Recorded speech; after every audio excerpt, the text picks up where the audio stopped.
adjust the current warning system. The test is normally conducted between 10 a.m. and noon each Wednesday, weather permitting. The signal is also used to test the activation and emergency readiness of the Skylong network of radio operators.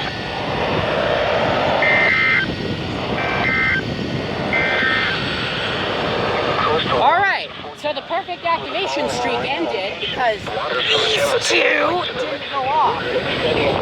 So the WR100 went off on HH went off. So the stations I used were WWG21, KEC62, and WNG637. As you can see, we are at Capistrano Beach. Good scenery for a weekly test, huh? Put your reply down in the comments. Alright, that's gonna be it.